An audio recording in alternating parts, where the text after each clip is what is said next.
제가 지난주부터 하나님의 뜻에 대한 말씀을 이제 전했습니다. 오늘은 두 번째 시간입니다.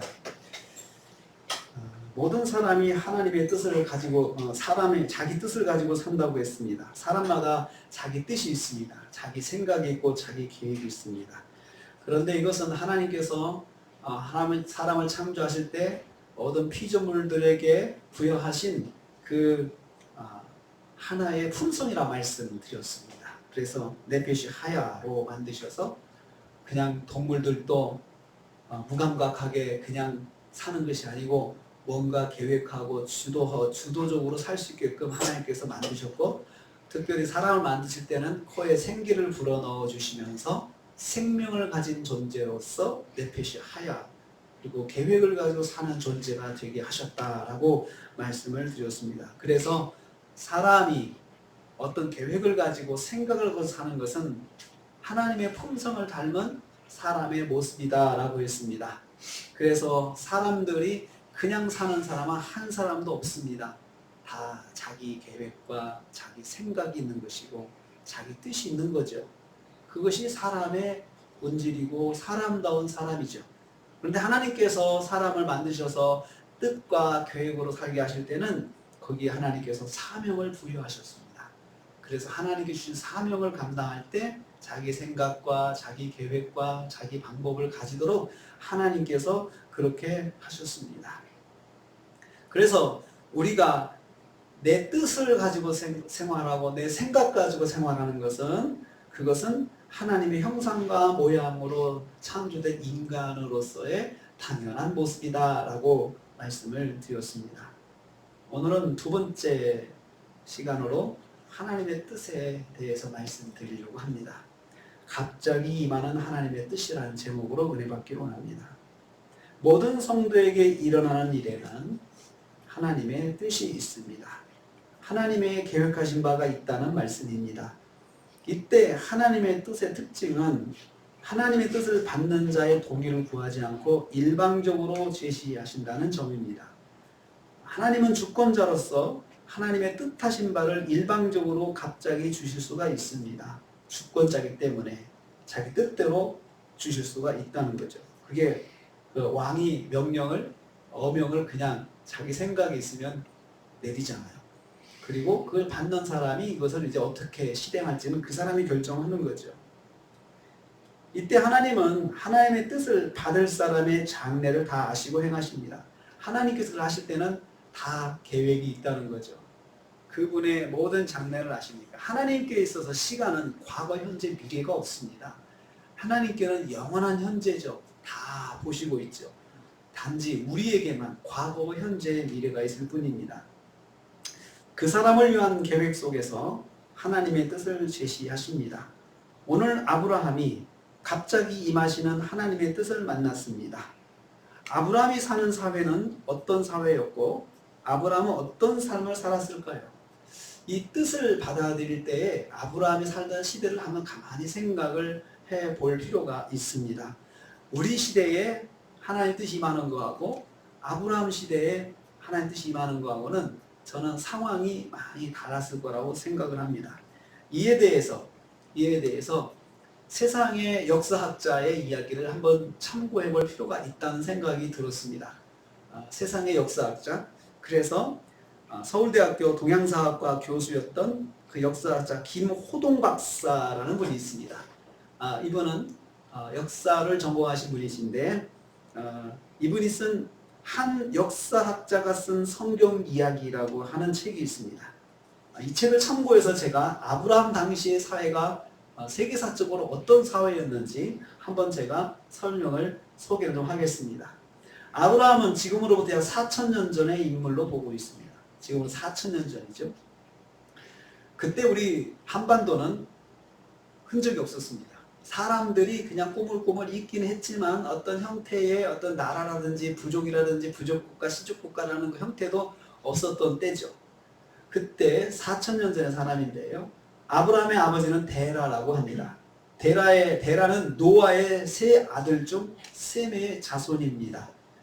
노아의 후손들이 시날 평지에서 그들이 바벨탑을 쌓습니다. 이 바벨탑이라는 바벨이라고 하는 것은 하나님께 이르는 문이라는 뜻입니다. 바벨, 바는 문이고 엘은 바브가 있고 그 다음에 엘인데 엘은 하나님이죠. 하나님께 바브 이르는 문, 바브 문입니다. 그래서 탑을 높이 쌓은 이유는 자기들이 하나님께 도달하려고 쌓은 거죠.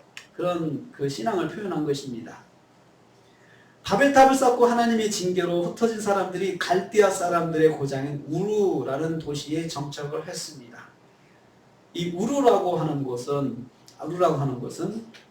인류 최초의 문명인 수메르 문명의 중심 도시가 우루였습니다. 수메르 문명. 우리가 그래서 수메르 문명은 하면 세계사에서 배우는 것입니다. 아브라함의 고향인 갈대아 우루에서 하나님의 부르심을 받았을 때 아브라함은 우르를 떠날 수밖에 없는 상황이었다고 합니다. 우르를 떠날 수밖에 없는 상황.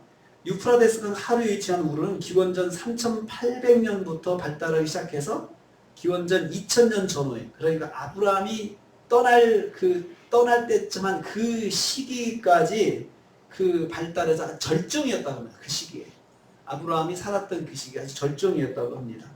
그리고 정치와 교육의 중심지였고 인구는 6만 5천 명 정도의 세계 최대의 도시였다고 그렇게 기록을 하고 있습니다. 아브라함은 우르를 떠난 것이 기원전 1900년 전후라고 할 때 아브라함은 가장 절정의 도시 우르에 살고 있었습니다. 최고의 도시에서 최고의 부를 누리면서 최고의 어떤 삶을 살았던 사람이었습니다. 그에게 하나님의 말씀이 임하여 갑자기 떠나게 되었습니다. 여기에 의문점이 하나 있습니다. 떠나는데 동기가 뭘까? 떠나는데 동기가 뭘까? 정말 그렇게 아무 문제 없이 사는 사람에게 하나님의 말씀이 임했고, 그리고 하나님의 말씀이 임했을 때 떠났던 것이 믿음으로 이해를 하는 것도 있고, 그 다음에 어떤 다른 환경, 다른 어떤 문제가 있었을 수도 있겠다라고 생각을 추론을 할 수가 있잖아요. 우리는 보통 이제 믿음으로, 아브라함이 믿음으로 떠났다라고 이야기를 하죠. 믿음으로 떠났습니다. 아브라함에게는 믿음이 있었습니다. 그런데 당시 부족사회였기 때문에 아버지가 그 결정권을 가지고 있죠. 아버지 데라가 결정권이 있습니다. 그래서 창세기에 그 기록에서 보면은 데라의 이름이 나와요. 데라. 그리고 스데반 집사가 사도행전에서 그 설교를 할 때 아버지 데라 이야기를 합니다. 데라가 가족이 떠날 수 있는 결정권을 가지고 있어요. 그러니까 아무리 아브라함이 믿음으로 이야기해도 데라가 결정하지 않으면 떠날 수가 없어요. 그런데 오늘 말씀을 보니까 본토 친척 아버지의 집을 다 떠나라고 했습니다. 그냥 고향을 다 두고 무조건 떠나는 것입니다. 그래서 오늘 말씀 보면은 내가 너에게 지시할 땅으로 가라. 방향도 정해주시 아니하시고 그냥 무조건 떠나라고 하실 때 그것은 정말 순종하기 어렵죠. 데라에게는 더 어려운 일이었습니다. 데라는 당시 그 수메르 지역에 신이 있었습니다. 신이 달신을 섬겼습니다. 달신을 섬겼습니다. 그래서 달신의 이름이 신이라고 합니다. 그들의 토착으로 신이라고 하는 달신을 섬겼고, 또 이 달신을 그 데라가 아주 잘 섬겼고 우상을 만들어서 파는 사람이었습니다. 달신의 우상을. 그러니까 아주 그 사회에서는 사회적으로 또 저명 인사였죠. 우상을 만드는 존재니까 얼마나 높임을 받겠습니까? 파리의 루브르 박물관에는 수메르 문명이 남긴 서령문자 석편들이 있는데 그 중에 우르의 에가라고 하는 이름이 알려진 시가 있다고 합니다. 그러니까 파리 루브르 박물관에 수메르 문명 그 간에 가면은 그 서령문자의 시편이 있는데 우르의 에가라고 하는 시가 있다고 합니다. 그 내용을 보면 그 속에 그 당시 아브라함 당시의 상황을 거기다 시로 기록을 해놨는데 강력한 모래폭풍이 우루 도시를 덮쳐서 도시가 파괴되었다는 내용이 있습니다. 강력한 모래폭풍이 그 우루를 덮쳤습니다. 그래서 도시가 황폐화됐습니다. 우리 영화에서 가끔씩 보죠. 모래폭풍이 그냥 마을을 덮어버리잖아요. 그 정도로 강력한 그 폭풍이 왔습니다. 여기에 그 틈을 타서 티그리스 동쪽에 있는 엘라민들이 대대적으로 도시를 약탈하고 공격하기 시작했습니다. 도시 우르는 붕괴가 가속화되었던 것입니다. 이때 하나님의 말씀이 아브라함에게 임했습니다. 갑작스럽고 일방적으로 임하였습니다. 아브라함이 살던 사회 환경이 급격히 돌변한 상황에서 아브라함이 어찌할 바를 모르고 있었을 것입니다. 하나님의 뜻은 바로 그때 임했습니다. 아브라함은 갈대아 우르를 떠나 유프라데스 강을 1000km를 거슬러 올라가서 이동을 합니다. 그래서 하란이라는 땅에 도착합니다. 하란. 그래서 고향에서 우르에서 출발하면 1000km를 걸어 올라가면 하란 땅이 있는데 북쪽에 그 하란 땅은 터키의 지금 현대 터키의 남쪽 접경 그리고 이라크의 북쪽입니다. 그래서 그 땅에서 이제 정착을 하게 됐습니다. 그런데 그 땅을 가게 된 계기도 그 지역도 역시 달신을 섬기는 지역이었습니다. 그러니까 그 여행을 주도한 사람이 데라였다는 것을 알 수가 있습니다. 그래서 그곳에서 역시 달신을 섬기는 곳이기 때문에 외방에서 왔지만 그래도 신앙이 같으니까 보호를 받을 수 있는 그런 환경이 되었다는 것입니다. 그래서 아버지의 주도로 그 출발한 여행길은 하란 땅에서 멈췄습니다. 그리고 성경은 그렇게 기록합니다. 아버지 데라가 죽은 다음에 이제 아브라함이 결정해서 더 출발을 떠난 것이 바로 가나안 땅입니다. 거기서 가나안 땅까지는 600km입니다. 그래서 아브라함이 1600km를 걸어서 시간을 걸려서 그 하나님의 뜻 순종해서 가나안 땅까지 왔다는 것을 알 수가 있습니다. 한 사람에게 하나님의 뜻이 어떻게 나타나는지 알 수 있는 스토리라고 저는 생각을 합니다. 방금 말씀드린 스토리와 아브라함의 가정을 연결하면 이 스토리 속에 두 가지 요소가 담겨 있습니다. 하나는 갑작스러운 상황의 변화, 그리고 하나님 말씀의 임재, 이 두 가지 요소가 들어 있습니다. 갑작스러운 생활의 변화, 환경의 변화, 그리고 하나님의 말씀의 임재, 이 두 가지는 하나님의 뜻을 생각할 때마다 등장하는 키워드입니다. 오늘 말씀으로 들어갑니다. 하나님께서 아브라함에게 갑자기 임재하셨습니다. 말씀으로 임재하셨습니다. 하나님께서 나타나셨다고 그렇게 표현합니다. 말씀의 내용은 이렇습니다. 우리 다시 한번 창세기 12장 1절 말씀만 한번 읽어보겠습니다. 자, 이 말씀을 읽을 때 지금 그 아브라함이 살던 고향에 모래폭풍으로 도시가 황폐되어 가고 이제는 어떻게 살아야 될지, 그리고 이 외방 민족들이 약탈로 계속해서 공격하고 사회가 불안하고 그리고 도시는 기능을 마비하고 이제는 어떻게 해야 될지 온 족속들이, 온 국민들이 고민하고 불안에 떠는 상황 속에서 하나님의 말씀 1절이 임하였습니다. 같이 읽겠습니다. 여호와께서 아브라함에게 이르시되 너는 너의 고향 친척 아비 집을 떠나 내가 내게 보여줄 땅으로 가라. 자, 여러분, 그런 상황 속에서 아브라함이 꿈을 꿨어요. 아브라함이 꿈에 하나님을 만났어요. 만났는데 하나님께서 이렇게 말씀하셨어요. 너는 내가 보여줄 땅으로 가라 라고 했어요. 그 말을 들은 아브라함이 아버지에게 상의를 하면, 아버지, 제가 어제 저녁에 꿈을 꿨는데 하나님께서 나한테 떠나라고 말씀하시네요 라고 했을 때 데라가 그 말을 듣고 결정을 하려면 자신의 상황이 정말 어려울 수밖에 없어야 된다고 생각을 해요. 데라는 아주 확고한 생각을 가지고 있는 종교인이었습니다.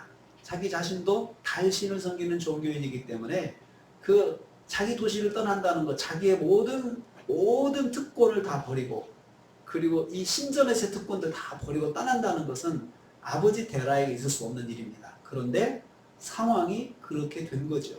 그래서 그러면 떠나자 라고 저는 결정했다고 생각을 합니다. 더욱이 2절 3절에 있는 말씀이 더 데라의 마음을 끌었을 거라 생각을 합니다. 2절 3절 같이 읽겠습니다. 내가 너로 큰 민족을 이루어 내게 복을 주어 내 이름을 창대하게 하느니 너는 복이 될지라. 너를 축복하는 자에게는 내가 복을 내리고 너를 저주하는 자에게는 내가 저주하리니 땅의 모든 민족이 너로 말미암아 복을 얻을 것이라 하신지라. 이 말씀은 이렇게 하면 내가 너에게 복을 주겠다. 그런 말씀이죠. 그렇지만 이 말씀의 의미는 하나님께서 의미하신 거하고 데라와 아브라함이 이해한 거하고는 저는 차원이 다르다고 생각해요. 그렇지만 데라와 아브라함은 이 말씀을 이해할 때 떠나면 잘 되겠구나. 저는 그렇게 생각을 했다고 봅니다. 떠나면 잘 되겠다는 말씀을 이해한 거죠. 그리고 아브라함도 믿음이 있었지만 데라도 자기가 어떤 종교가 있기 때문에 자기가 우상을 섬기기 때문에 우상의 말을 들으면 신의 말을 들으면 복을 받는다는 이 말은 그에게도 아주 익숙한 말이었을 것입니다. 그래서 그가 이 여행을 주도하게 되었고 결정하게 되었던 것입니다. 이때가 아브라함의 나이 75세였는데 하나님의 말씀을 듣고 온 가족이 아브라함의 말을 듣고 떠나게 되었던 것입니다. 모래폭풍에 의한 도시 파괴와 엘라민의 공격으로 한 안보 불안이 아버지 데라의 결정 원인이었을 것입니다. 우리의 삶의 터전이 다 무너진 가운데 하나님의 약속이 이 가족에게 소망이 되었을 것입니다. 그게 2절 3절 말씀입니다. 소망이 되었을 것입니다. 내가 너를 축복하는 자에게는 복을 내리고 너를 저주하는 자에게는 내가 저주하겠다. 이것은 보호의 보증입니다. 어떻게 하면 너를 공격하는 사람을 내가 공격해서 막아줄 것이고 너를 환대하는 사람한테는 더 복을 줘서 너를 더 환대하게 만들어 주겠다라고 이해를 했다고 생각을 합니다. 뭔가 분명하게 알 수 없지만 분명한 것은 하나님께서 장차 복을 주실 것이라는 점입니다. 이 말씀이 그들에게 소망이 되어서 고향을 떠나 1000km를 거슬러 올라가게 되었습니다. 그래서 아브라함이 75세의 고향 땅을 떠나게 되었다고 생각합니다. 사랑하는 성도님들, 하나님의 뜻은 갑자기 말씀으로 다가올 때가 있습니다.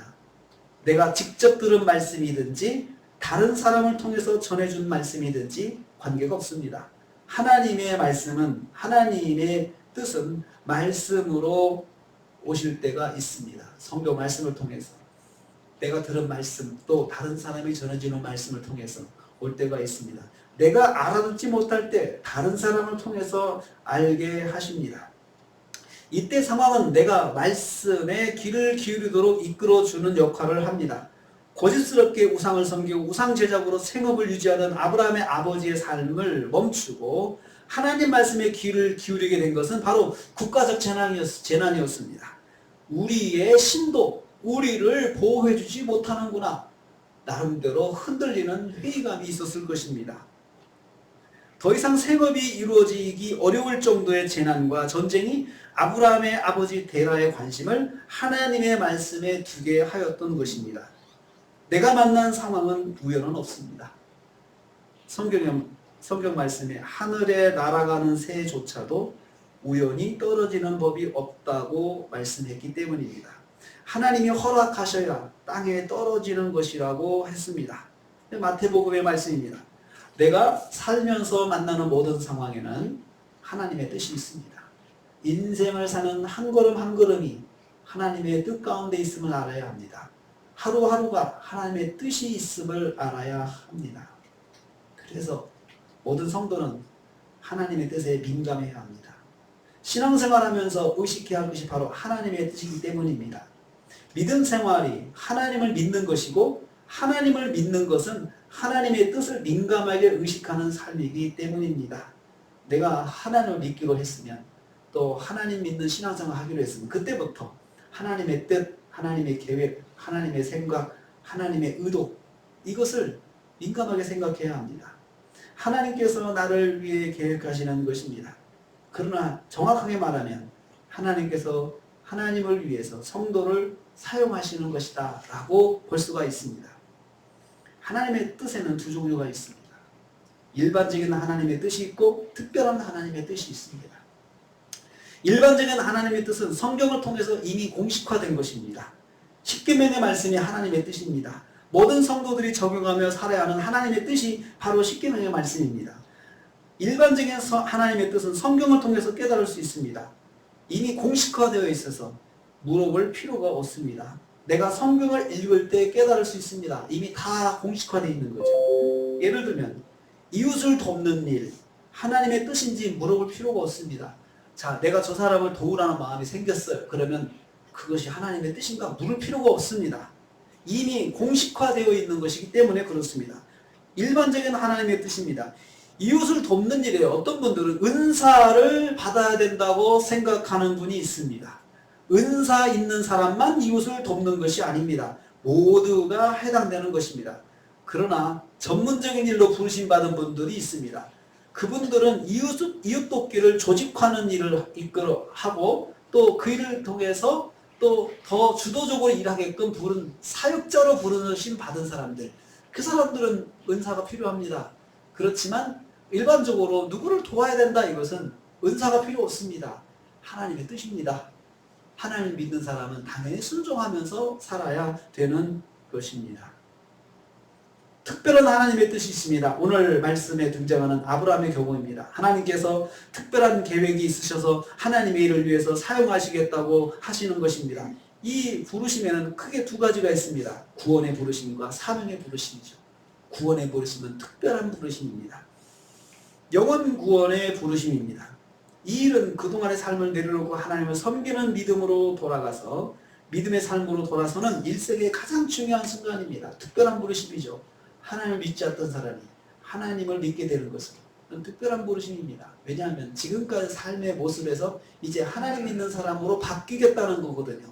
그 바뀌는 것은 이것은 쉬운 일이 아닙니다. 그런데 그 특별한 부르심을 받은 사람들은 바뀌게 돼 있어요. 바꾸시더라고요. 알아서 바꾸시는 게 아니고 이제는 이렇게 살아야 되는가 보다 생각하고 삶을 바꾸기 시작합니다. 매 주일마다 예배 시간이 첫째가 됩니다. 예배 드리러 가야 된다. 예배 드리러 가야 된다. 이거 첫째가 됩니다. 누가 시키지 않아도 그렇게 됩니다. 나는 예배 드리러 갈 거야. 다른 사람들 다 어디 놀러 가고 등산 갈 때 나는 예배 드리러 갈 거야. 이거 쉬운 일 아닙니다. 이렇게 바뀝니다. 특별한 부르심을 받은 사람들은 그 특별한 부르심 통해서 하나님의 뜻을 알게 되죠. 이제부터 나는 이렇게 살아야 되는구나. 또 하나님께서 그렇게 살라고 하시는구나 하고 바뀌게 되는 거죠. 아브라함의 아버지 데라가 구원의 부르심을 받았습니다. 아브라함은 사명의 부르심을 받은 것입니다. 구원의 부르심과 사명의 부르심은 인생의 방향을 바꾸는 중요한 부르심입니다. 그래서 누구든지 쉽게 부르심을 받아들이지는 못합니다. 갈등합니다. 그래서 상황을 바꿀 수밖에 없는 사건이 발생하는 것입니다. 사건을 통해서 하나님의 뜻에 귀를 기울이고 결단하게 됩니다. 유명한 탤런트 중에 한 분이 아들의 죽음을 통해서 하나님을 만났다는 간증을 들은 적이 있습니다. 아들을 통해서 하나님을 만났다. 일반적으로는 이해가 잘 안 되죠. 그렇게 살지 않아도 되는 사람인데 뭐가 부족하겠습니까? 인기가 많고 돈도 많이 벌고 살고 싶은 대로 다 살 수 있는 사람이 뭐가 부족해서 하나님을 믿겠다고 하겠습니까? 그런데 하나님께서 그 가정의 사건을 통해서 그 사람에게 영적인 눈을 열어주신 것입니다. 하나님이 살아계시구나. 그렇다고 해서 그걸 믿었다고 아들이 살아 돌아온 것도 아닌데 우리가 볼 때는 정말 하나님을 만나는 게 특별한 것인가 보다 저 사람한테는 느낄 정도로 그는 그 사건을 통해서 하나님을 알게 됐고 그리고 그 이후로 하나님을 섬기는 삶으로 이 사람이 헌신하는 것을 보게 됩니다.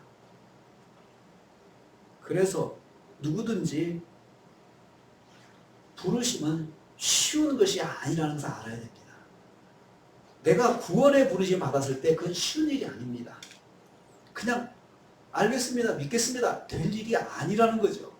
그 부르심에는 정말 엄청난 생각의 에너지와 그리고 그것을 뛰어넘는 하나님의 은혜가 있습니다. 그래 내가 하나님을 붙잡아야겠다라고 하는 결정은 그것은 그냥 해보는 결정이 아니고 모든 삶을 뒤지고 엎는 역사적인 사건이 되는 것입니다. 상황을 통해서 하나님의 뜻에 귀를 기울이고 결단하게 되는 거죠. 그래서 상황은 하나님의 뜻을 생각해 보게 하는 통로가 되는 것입니다. 아브라함의 가정이 그랬습니다. 우리 가정에 감당할 수 없는 상황의 사건이 있습니까? 여기에 하나님의 부르심과 사명의 부르심이 있음을 기억하십시오. 하나님의 뜻의 특징이 있습니다. 저는 세 가지라고 생각을 합니다. 갑작스러움과 황당함과 명확함입니다. 하나님의 뜻의 특징입니다. 갑작스러움이 있습니다. 나의 의견을 묻지 않으십니다. 나의 동의를 구하지 않고 일방적으로 주권적으로 부르심을 하는 것입니다. 준비되어 있지 않은데 일방적으로 말씀하십니다. 그래서 모든 사람이 부르심을 무시합니다. 갑작스러움은 나름대로 합리화할 수 있는 이유가 될 수 있습니다. 나는 준비가 안 되어 있는데요. 나는 그럴 능력이 없는데요. 갑작스럽게 부르실 때 그렇습니다. 황당함입니다. 이 황당함은 아브라함에게 모든 것을 떠나라는 말씀으로 다가왔습니다. 고향과 친척과 아버지의 집을 떠나라는 것을 도저히 받아들일 수 없는 일이었습니다. 얼마나 황당합니까? 얼마나 황당합니까? 그러니까 잘 나가는 직장 그만두고 떠나라. 얼마나 황당합니까? 하나님께서 그렇게 말씀하시네. 얼마나 황당합니까? 앞도 밑도 끝도 없이 그냥 떠나라, 정리하라, 그리고 가라. 이거잖아요. 얼마나 황당할까요? 제가 아는 유명한 의사 선생님도 계십니다. 참 돈 많이 버시는 의사 선생님이신데 어느 날 부르심을 받았습니다. 아프리카로 가라는 부르심을 받았어요. 누가 시킨 것도 아닌데 자기 마음속에 계속 아프리카에 대한 마음의 뜨거움이 있는 거예요. 그래서 이분이 정리하고 아프리카를 가셨습니다. 지금도 아프리카에서 살고 계세요. 얼마나 황당합니까? 여러분, 얼마나 황당합니까? 아니, 본인보다도 식구들이 더 황당할 것 같아요. 아니, 왜? 당신이 왜? 그렇게 안 해도 되잖아. 아니, 그냥 돈을 많이 벌어서 10분의 5를 그냥 아프리카로 보내는 방법도 있잖아. 여러분, 그렇게 말할 수 있잖아요. 당신 그렇게 안 해도 그냥 수입의 절반을 아프리카 재단으로 만들어서 보내. 그리고 여기서 열심히 해. 그것도 방법이잖아. 아니에요, 하나님께서. 하나님의 부르심에는 애누리가 없습니다. 애누리가 없어요. 이렇게 하라고 그러면 그냥 그렇게 가야 되는 것이에요. 그렇게 가야 되는 것이에요. 저도 목사로 부르심을 받았다는 걸 깨달았을 때 제가 하나님께 그런 말씀 드렸어요. 하나님, 제가 장로하면서 교회를 열심히 섬기는 삶은 안 될까요? 타협이죠. 제가 장로하면서 할게요. 하나님, 장로하면서. 하나님께 애물이 없으셨어요. 하라는 거죠. 나는 시간도 없고 할 수 있는 실력도 없는데 부르실 때가 있습니다. 그때가 제일 황당합니다. 나는 나이도 많고 그리고 이제 할 수 있는 힘도 부족한데 하나님께서 부르실 때 황당합니다. 황당합니다. 다 부르심을, 하나님의 뜻을 발견하신 분들의 공통적인 이야기입니다. 세 번째는 명확함입니다. 명확함은 분명한 메시지를 담고 있다는 것입니다. 같은 말씀이 반복되고 반복돼서 내게 명확하게 주어진다는 거예요. 처음에 내가 잘못 들었겠지라고 했는데 이 명확함은 반복하면서 계속해서 그 이야기를 하시는 거죠. 잊혀지지 않게 명확하게 말씀으로 주십니다. 그러면 하나님의 뜻이 있는 것입니다. 명확할 때 하나님의 뜻이 있습니다. 심지어 내가 성경을 보면 자꾸 그 말씀이 생각 안 나니까 성경을 안 읽었어요. 그랬더니 광고판에서 그 말이 딱 나와요. 단어가. 광고판에 그 단어만 딱 나오는 거예요. 그게 성경 광고는 아니에요. 고속도로 타고 가다가 광고판 딱 봤는데 그 내게 주신 말씀의 핵심 단어가 딱 보이는 거예요. 피할 수가 없어요. 눈을 감았어요. 그런데 또 지나가는데 누가 한마디 확 하는데 그 말이 귀에 딱 들어오는 거예요. 하나님의 뜻에는 명확함이 있습니다. 명확함이 있어요. 이럴 때 어떻게 해야 됩니까? 우리에게 갑작스러움 그리고 황당함, 그러면서도 명확하게 다가오는 하나님의 뜻이 있을 때 우리는 어떻게 해야 될까요? 그게 바로 데살로니가전서 5장 16절 18절 말씀입니다. 같이 읽어보겠습니다. 다시 한번 읽겠습니다. 데살로니가전서 5장 16절 18절 말씀 같이 읽습니다. 항상 기뻐하라. 쉬지 말고 기도하라. 범사에 감사하라. 이것이 그리스도 예수 안에서 너희를 향하신 하나님의 뜻입니다. 자, 기쁨으로 기도하라는 것입니다. 그리고 감사하면서 하나님의 뜻을 구하라는 것입니다. 하나님의 뜻이 무엇인지 기도하는 것입니다. 기쁨은 하나님의 뜻을 아는 데 있어서 태도를 말합니다. 여러분 짜증내고 그리고 화내면 하나님의 뜻이 멀어지죠. 우리 보통 나한테 불리하면 짜증내잖아요. 듣기 싫으면 화내버리잖아요. 그러면 그게 접수가 안 되죠. 내가 누구에게 무슨 제안을 했는데 이렇게 하면 어떨까라고 할 때 상대가 아예 화부터 내버리면 이건 접수가 안 되는 거잖아요. 그 하나님의 뜻을 들을 때 일단은 기쁨으로 기도하라는 거죠. 일단은 기쁨으로. 불평이 아닌 기쁨으로. 그러면 하나님의 뜻이 좀 더 명확하게 다가옵니다.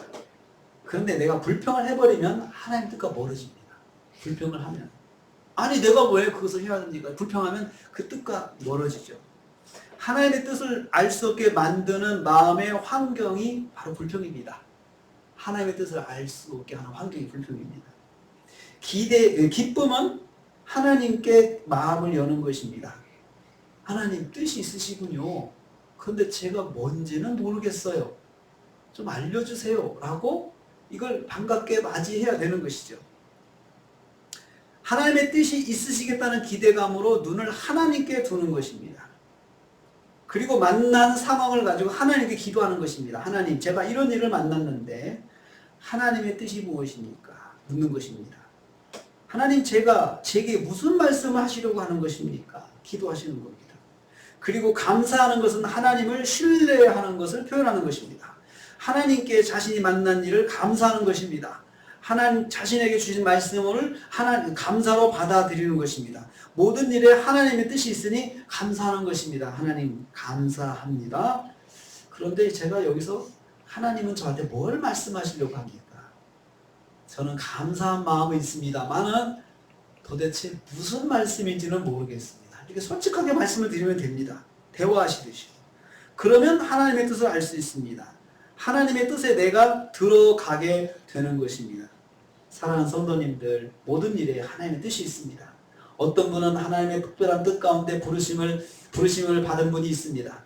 하나님의 뜻에 민감한 성도가 되십시오. 하나님의 뜻을 이루어드리는 신앙생활을 하십시오. 그럴 때 우리가 영적인 기쁨이 충만한 삶을 살 수 있습니다. 하나님의 뜻을 이루는 신앙생활을 다른 말로는 하나님 마음을 시원하게 해드리는 신앙생활이라고 말합니다. 내가 믿음 생활을 할 것 같으면 하나님 마음을 시원하게 해드리는 신앙생활 해야 합니다. 그럴 때 우리도 영적인 기쁨이 있습니다. 영적인 기쁨이 충만하게 됩니다. 이 충만함, 하나님의 마음을 시원하게 해드리고 하나님의 뜻을 알아서 우리가 영적인 기쁨이 충만한 삶을 사시는 저 여러분 되시기를 주님의 이름으로 축복합니다. 기도하겠습니다. 주님 감사합니다. 오늘은 갑자기 찾아오시는 하나님의 뜻에 대해 말씀을 주셨습니다. 인생의 사건을 통해서 하나님의 뜻을 알게 하신다고 했습니다. 주님, 우리의 영의 눈을 열어서 생활 속에 역사하시는 주님을 만나게 하옵소서. 나의 삶 속에 말씀하시는 하나님의 뜻을 보게 하옵소서. 그래서 주님의 마음을 시원하게 하는 신앙생활을 하게 하옵소서. 예수님의 이름으로 기도하옵나이다. 아멘. 지금은 우리 주님 예수 그리스도의 은혜와 하나님 아버지의 말로 닿을 수 없는 사랑하심과 성령님의 감동 교통 충만히 구하시니 하나님의 뜻을 깨닫고 주님의 마음을 시원하게 해드리는 믿음 생활로 영적인 기쁨이 충만한 삶을 살기로 다짐하는 성도들 모두에게 가정과 생활에 교회와 관계된 모든 기관들이 함께하지 못했지만 여러 곳에 흩어져 있는 형제 자매들 위해 우리 대한민국 위해 지구촌에 재난당하는 여러 심령들 위해 지금부터 영원토록 함께 있을지어다. 아멘. 아멘.